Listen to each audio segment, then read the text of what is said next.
ikhwana asyhadu an la ilaha illallah wahdahu la syarika lah wa asyhadu anna sayyidina Muhammadan abduhu wa rasuluh la nabiyya ba'dah. Allahumma shalli wa sallim ala sayyidina wa maulana Muhammadin wa ala alihi wa sahbihi ajma'in, amma ba'du. Yang saya hormati pemateri kita siang hari ini, Al-Ustaz Taufik SSI MPDI. Yang kami hormati Bapak Ibu sekalian, moms and dads yang sudah bergabung di kesempatan siang hari ini di Al-Fat Info Session yang keempat. Di kesempatan siang hari ini kita punya satu tema yang sangat menarik, yaitu menanamkan akhlak mulia sejak dini. Kenapa akhlak mulia ini menjadi hal yang sangat penting? Karena di tengah era globalisasi saat ini, informasi begitu banyak, kulturnya, anak-anak kita mendapatkan kultur yang berbeda dari berbagai penjuru negeri.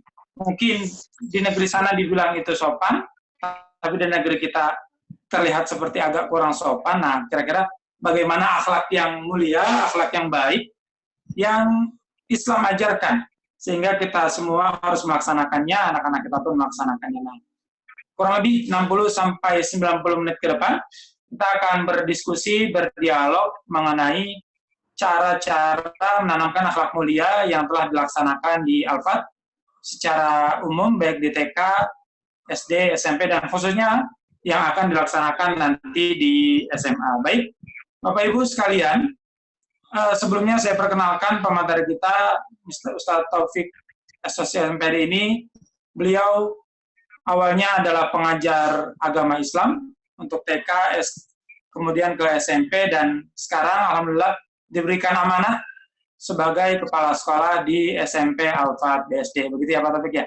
Iya.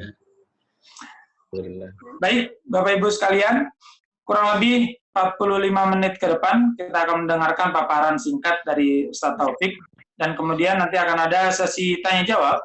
Untuk sesi tanya jawab, kami persilakan kepada Bapak Ibu yang ingin bertanya untuk mengirimkan pertanyaannya melalui fitur chat yang tersedia di aplikasi ini. Nanti setelah selesai sesi materi, silakan diketik pertanyaannya, nanti saya sampaikan kepada Al-Ustaz untuk dijawab. Baik, Bapak Ibu sekalian, untuk menambah keberkahan kita di siang hari ini, marilah bersama-sama kita mulai Al-Fat Info Session yang keempat ini dengan mengucapkan lafaz basmalah. Bismillahirrahmanirrahim. Dan untuk selanjutnya, materi mengenai menanamkan akhlak mulia sejak dini di Al-Fat secara khususnya kami serahkan kepada Al-Mukarram Al-Muhtaram Al-Ustaz Taufik SSI MPDI. Silakan Pak. Bismillahirrahmanirrahim. Assalamualaikum warahmatullahi wabarakatuh. Waalaikumsalam warahmatullahi wabarakatuh. Alhamdulillah, salatu wassalamu ala ibadihil ladzina astafa. Allahumma ja'alna minal ladzina yastami'una al-qawla wa yattabi'una ahsanah. Wa yablughuna risalataka wa yahsaunaka wa la yahsauna ahadan siwaka wa kafa billahi hasiba. Asyhadu an la ilaha illallah wahdahu la syarikalah wa asyhadu anna sayyidina wa nabiyyana Muhammadan abduhu wa rasuluh.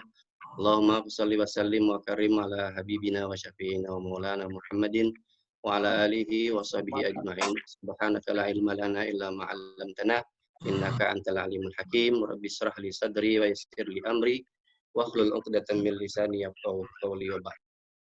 Pertama-tama marilah kita memanjatkan segala puja dan puji syukur kehadirat Allah Subhanahu wa taala atas segala limpahan rahmat dan karunia-Nya. Alhamdulillah pada siang hari yang berbahagia ini kembali Allah memberikan kesempatan kita untuk melaksanakan ibadah puasa, melaksanakan rangkaian ibadah puasa mulai dari sejak terbitnya matahari sampai nanti insya Allah tenggelamnya matahari. Mudah-mudahan amal ibadah kita yang telah, yang sedang maupun yang akan kita lakukan insya Allah bernilai ibadah dan mendapatkan ganjaran pahala serta ridho di sisi Allah Subhanahu wa taala.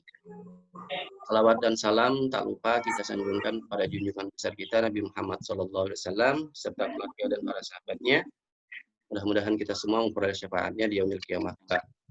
Bapak Ibu yang saya hormati, perlu saya sampaikan terlebih dahulu bahwa saya adalah bagian dari tim agama Al-Fat yang jumlahnya hampir 30 guru gitu Bapak Ibu sekalian.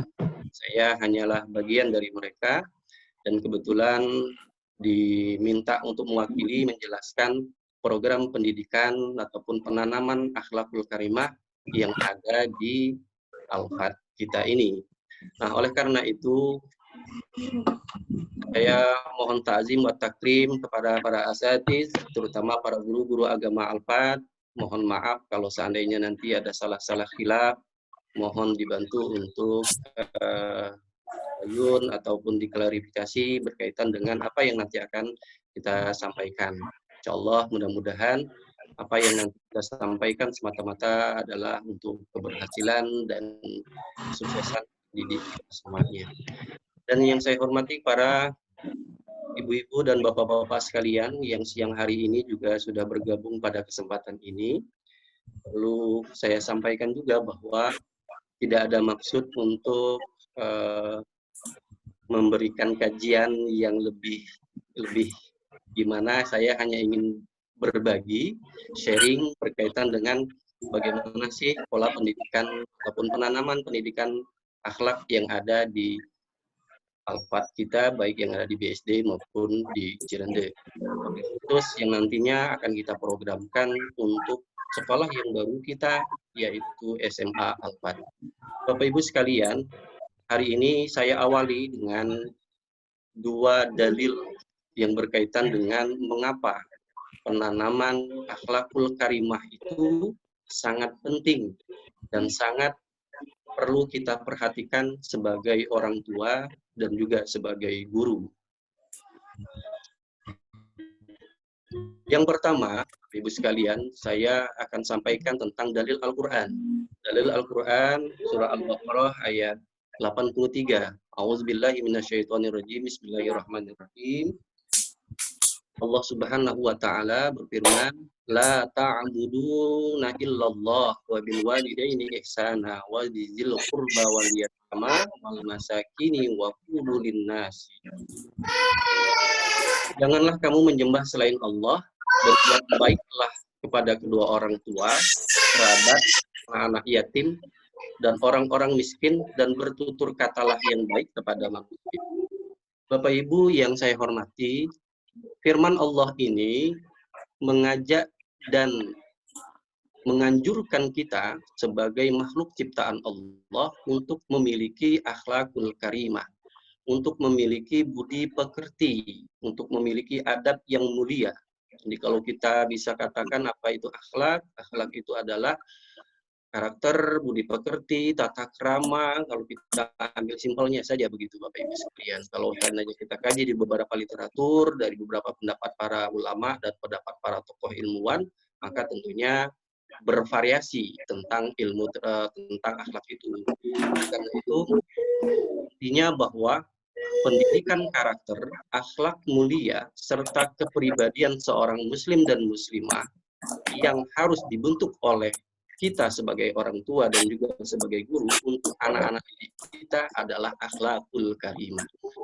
Di dalam ayat ini Allah contohkan yang pertama bahwa kita harus menyembah Allah. Kenapa kita harus menyembah Allah? Karena itulah dasar agar tata cara kita berperilaku, tata cara kita berakhlak, tata cara kita berkepribadian sesuai dengan keimanan kepada Allah Subhanahu wa taala. Nah, selain itu, yang pertama kita harus beriman kepada Allah Subhanahu wa taala. Yang kedua, kita harus menghormati kedua orang tua. Kenapa? Karena memang kedua orang tua lah yang melahirkan kita di muka bumi ini. Lalu selanjutnya adalah ada anak yatim, kerabat, orang-orang miskin, dan yang terakhir dan bertutur katalah yang baik kepada manusia. Bapak Ibu yang saya hormati, tutur kata adalah salah satu bagian tingkah laku ataupun akhlak yang harus kita atur agar orang yang mendengar tutur kata kita dapat mendengarnya dengan nyaman dan tak tersinggung. Inilah dalil salah satu kenapa akhlak itu patut dan perlu untuk kita tanamkan kepada anak. Yang selanjutnya adalah hadis dari Rasulullah Shallallahu Alaihi Wasallam. Rasulullah Shallallahu Alaihi Wasallam bersabda, wa qala alaihi salatu wassalam, akrimu auladakum wa ahsinu adabakum. Rasulullah Shallallahu Alaihi Wasallam bersabda, muliakanlah anak-anak kalian dan didiklah mereka dengan budi pekerti yang luhur. Hadis ini bahwasanya Rasulullah SAW mengajak kita sebagai orang yang dewasa agar memuliakan anak-anak. Kalaulah kita menjaga jarak kepada anak-anak, maka ia akan takut.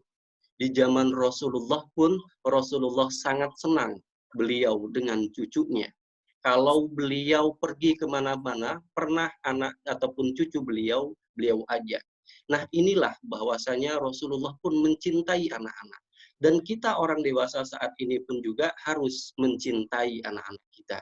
Ketika anak itu remaja, terkadang kita menjumpai ada kerenggangan hubungan anak dengan orang tua. Ada gap seperti seolah-olah anak tidak mau dicampuri urusannya dan seolah-olah orang tua juga tidak mau dicampuri urusannya.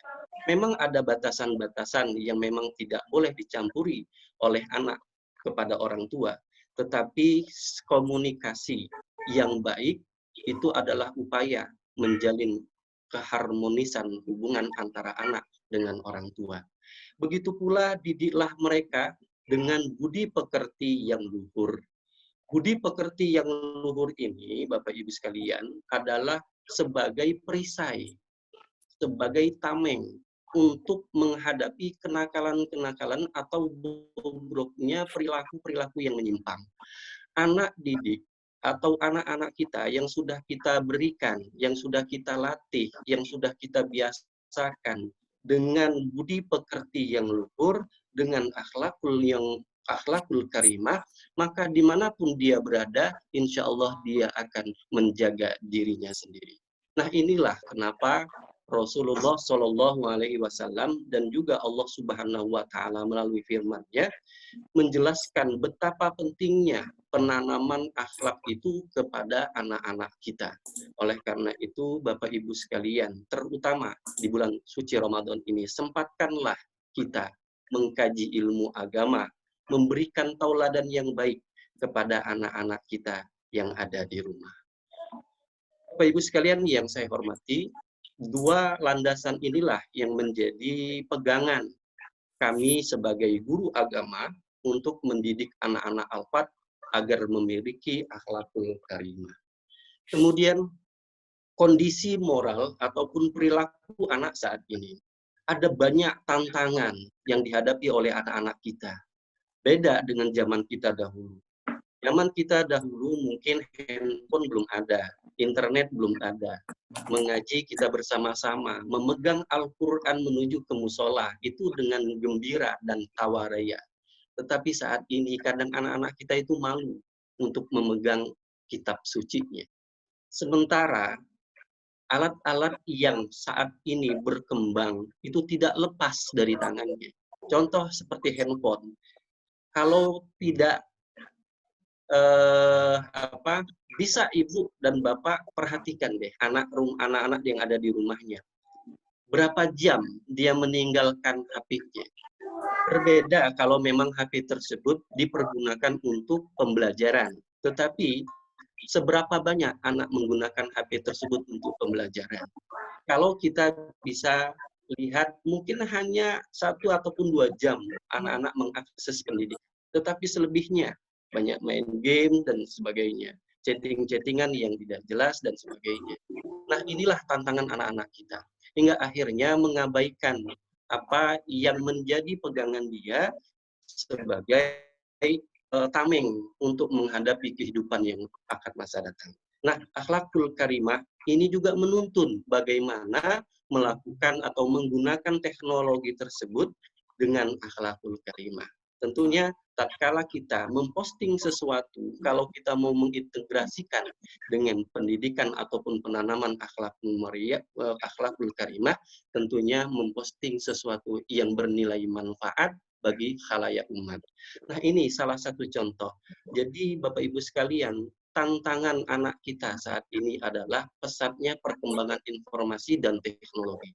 Informasi dan teknologi bukan untuk diabaikan, tetapi untuk dimanfaatkan sebaik-baiknya agar memperoleh ataupun menjalani kehidupan ini dapat dengan mudah dan dapat dengan lancar dilaksanakan. Itu sih pada dasarnya teknologi digunakan.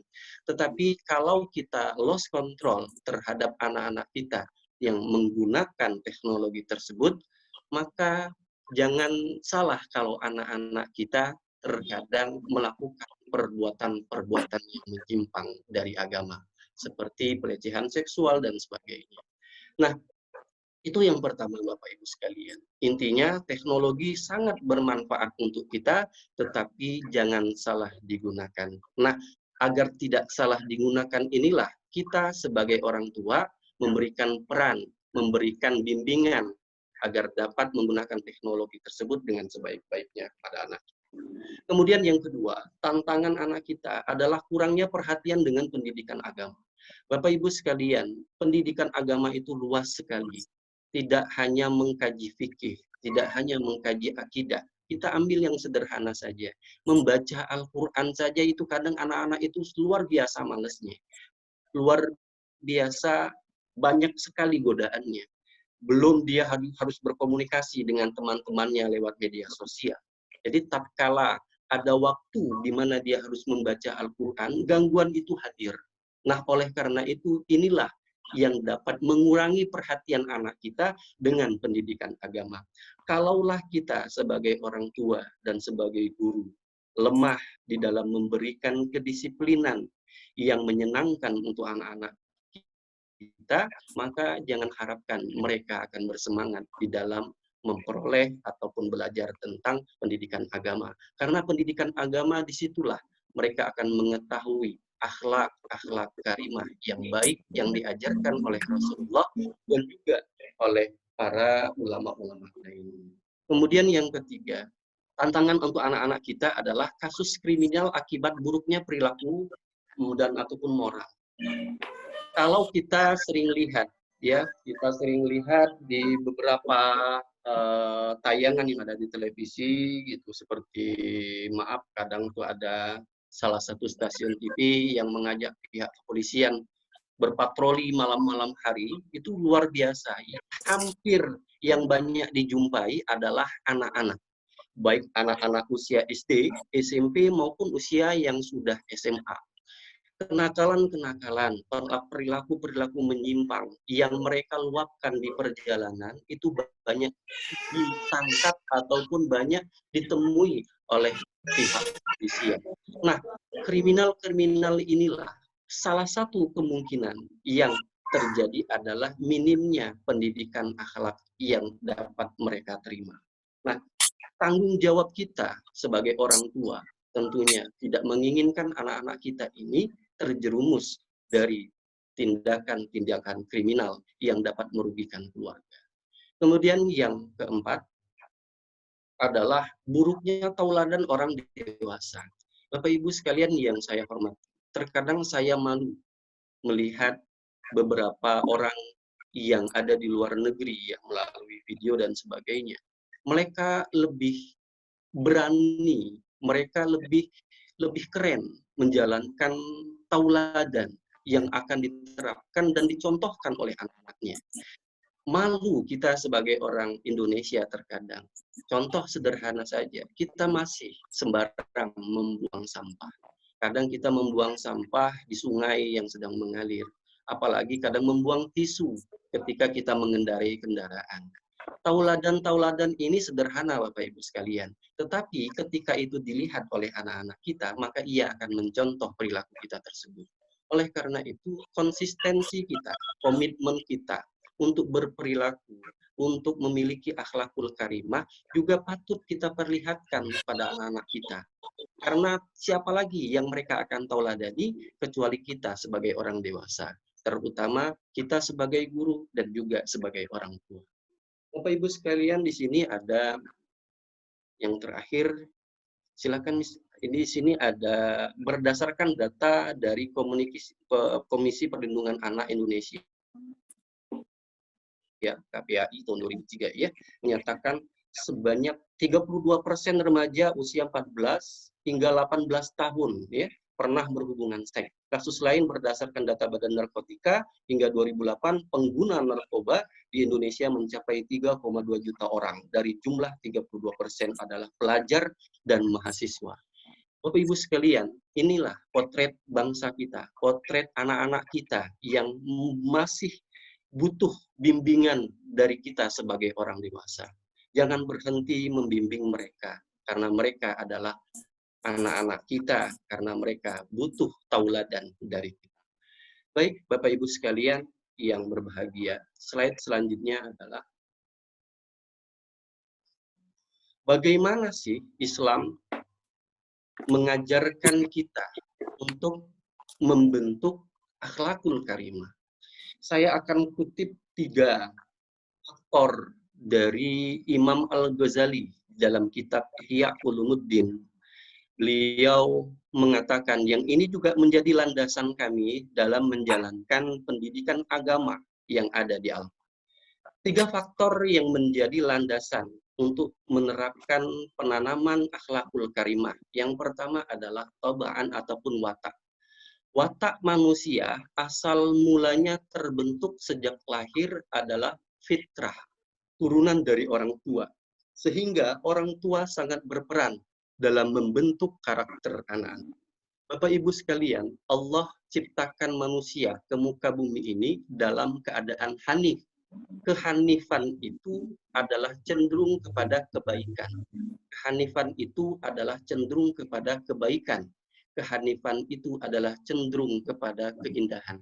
Pada dasarnya itu yang Allah bekali kepada manusia sejak lahir ke dunia.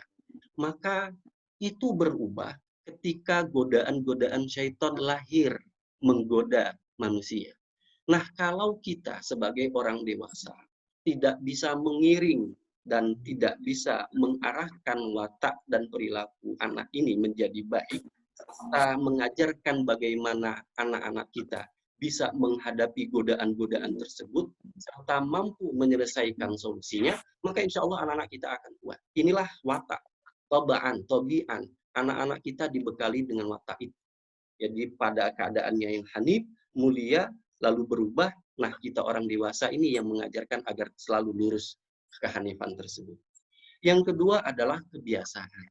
Kalau seandainya kebiasaan yang kita terapkan baik di rumah maupun di sekolah adalah kebiasaan-kebiasaan yang baik dan menjadi kebiasaan rutin, maka itu akan menjadi karakter. Inilah kalau di dalam bahasa Arab ada sebuah makalah yang namanya al-'adatu iza gharizat sarat tabi'atan. Kebiasaan yang dilakukan secara terus-menerus maka akan menjadi sebuah karakter. Ketika kebiasaan itu baik, maka karakter yang akan lahir adalah karakter yang baik. Tetapi sebaliknya, ketika kebiasaan itu adalah kebiasaan buruk, maka karakter yang akan muncul pun juga adalah karakter yang buruk. Kemudian yang ketiga adalah ta'alluman. Ta'alluman ini artinya pembelajaran. Akhlak seorang juga dapat terbentuk dengan siapa ia berinteraksi dan bergaul. Jika ia bergaul dengan baik, maka ia akan menjadi baik dan juga sebaliknya. Ketika anak kita banyak bertemu dan juga banyak berteman dengan orang-orang yang bisa menularkan kebaikan, maka kebiasaan itu dan pembelajaran itu juga akan ia dapatkan. Jadi proses pengalaman yang ia dapat di kehidupan sehari-hari itu merupakan pembelajaran yang berharga bagi anak-anak kita. Nah, pengalaman-pengalaman yang kita ciptakan di rumah maupun di lingkungan itu sepantasnya adalah pengalaman-pengalaman yang baik, agar itu menjadi bekal mereka, agar itu menjadi tameng mereka dalam menghadapi tantangan kehidupan yang akan datang. Bapak Ibu sekalian yang saya hormati, ketiga hal inilah, yang pertama adalah kita harus membentuk wataknya, yang kedua adalah pembiasaan yang kita lakukan untuk anak-anak kita, dan yang ketiga adalah ada pengetahuan, ada pengalaman intelektual yang harus ia serap di dalam menambah khazanah pengetahuan keakhlakan ataupun kepribadian yang itu menjadi benteng dia agar sinkronisasi perjalanan hidupnya itu agar menjadi orang yang baik. Nah, ini pun juga yang menjadi landasan kami, tim agama, untuk menerapkan pendidikan agama di Alfa. Yang pertama, membentuk karakter, lalu melakukan pembiasaan ibadah, dan yang ketiga adalah ada ta'allumannya, ada pengetahuan. Bapak Ibu sekalian yang berbahagia, yang saat ini adalah akan saya sampaikan bahwa pendidikan agama dan penanaman akhlakul karimah, baik yang ada di TK, di SD, maupun di SMA, di SMP, serta di SMA, semuanya adalah terintegrasi dengan pendidikan-pendidikan yang sudah kami rangkum dan sudah kami rumuskan. Ada dua aspek yang kami rumuskan untuk pendidikan agama serta penanaman akhlakul karimah. Apa itu? Yang pertama adalah aspek pengetahuan. Yang kedua adalah aspek sikap dan keterampilan. Bapak Ibu sekalian yang saya hormati, di TK, anak-anak kami ajarkan mereka untuk aspek pengetahuannya, kita ajarkan bagaimana dia mengenal rukun iman dan rukun Islam. Ketika berada di SD, itu pun juga berkembang menjadi mereka mengenal pengetahuan akidah, akhlak, fikih, hadis, sejarah peradaban Islam. Begitu pula di SMP dan di SMA. Nah, begitu pula untuk anak-anak TK, SD, SMP, dan SMA untuk aspek sikap dan keterampilannya. Untuk aspek sikap dan keterampilan yang kita tanamkan pada anak-anak kita yang ada di TK, kita sudah ajarkan mereka sholat 5 waktu melalui praktek wajib. Tentunya ibadah yang kita lakukan, kita praktekkan ada sholat subuh, ada sholat maghrib, dan sebagainya. Ada juga doa-doa dan surat-surat pendek yang kita ajarkan kepada anak-anak kita. Penanaman dan pembiasaan akhlakul karimah, seperti mencium tangan, berjabat tangan, assalamualaikum, mengucapkan permisi, dan sebagainya, sebagai landasan akhlakul karimah pada aspek sikap dan keterampilan, juga kami ajarkan kepada anak-anak TK. Begitu pula juga di SD, sama. Anak-anak SD untuk membaca Al-Qur'annya, ya Alhamdulillah. Anak-anak sudah menghafal juz 30. Dan juga praktek-praktek ibadah yang kita terapkan kepada mereka. Dan juga untuk pengetahuannya sama, seperti yang saya sampaikan tadi. Ada akidah, akhlak, fikih, sejarah peradaban Islam, dan sebagainya. Nah, ini pengalaman-pengalaman pendidikan dan penanaman akhlak yang kami terapkan untuk anak-anak kami, baik yang ada di TK maupun yang ada di SD serta yang ada di SMP. Bapak Ibu sekalian, pada kesempatan ini, mengingat ini adalah tentang SMA, maka saya tidak akan banyak mengulas tentang program pendidikan yang ada di TK, SD, maupun SMP. Tetapi saya akan mengulas apa sih program pendidikan agama serta penanaman akhlakul karimah yang nantinya akan diterima oleh anak-anak kita yang ada di SMA yang akan kita dirikan ataupun kita bangun di tahun yang akan datang. Bapak Ibu sekalian yang saya hormati, tadi saya sudah awali bahwa ada dua aspek pendidikan yang kami ajarkan dan juga terapkan berkaitan dengan pembiasaan, ibadah, dan juga penerapan akhlakul karimah. Yang pertama adalah aspek pengetahuan. Ada akidah. Akidah ini Bapak Ibu sekalian berkaitan dengan segala hal yang tentang keyakinan kita kepada Allah Subhanahu wa Ta'ala, berkaitan dengan Rasul dan para anbiya-anbiya yang lainnya, berkaitan dengan yaumil akhir dan sebagainya yang disebut dengan rukun iman. Nah, pembahasan ini menyangkut di aspek akidah ini Bapak Ibu sekalian. Nah, yang kedua adalah Al-Quran dan hadis. Al-Quran dan hadis untuk anak-anak kita yang ada di SMA sama juga melanjutkan program yang ada di SD, SMP, SMA, yaitu membaca Al-Quran. Bagi anak-anak kita yang nantinya akan masuk, seandainya anak-anak kita tersebut belum bisa membaca Al-Quran, maka kami sebagai guru bersedia mengajarkan mereka dengan program pembelajaran Iqra. Jika anak-anak kita nantinya terbata-bata membaca Al-Quran, maka dia nanti akan kita masukkan pada kelompok yang terbata-bata agar intensitas pembelajarannya akan semakin baik. Dan juga untuk anak-anak kita yang sudah lancar, nanti ada program tadarus dan sebagainya. Al-Quran dan hadis. Hadis pun juga kita ajarkan di dalam pendidikan agama ini. Kemudian ada fikih. Fikih yang berkaitan tentang ibadah. Kemudian juga ada akhlak, pendidikan akhlak, aspek pengetahuan akhlak yang nanti akan anak-anak terima pada saat pembelajaran PAI. Kemudian juga ada sejarah peradaban Islam ataupun Saqafah Islamiyah.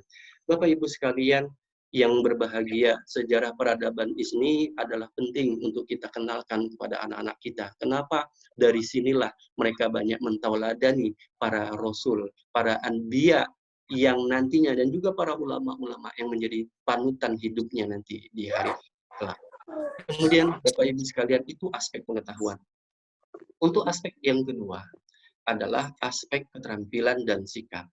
Nah, untuk aspek keterampilan dan sikap ini, saya bagi menjadi 5 yang nantinya akan saya jelaskan pada slide yang selanjutnya.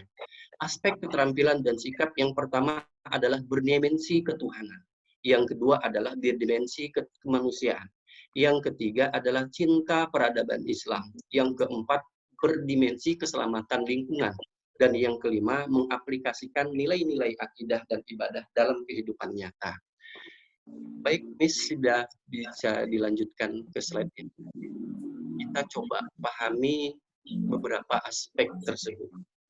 Untuk aspek pengetahuan, kami akan sampaikan dengan metode yang menjadi kekhasan kita yang ada di Alphard, yaitu active learning.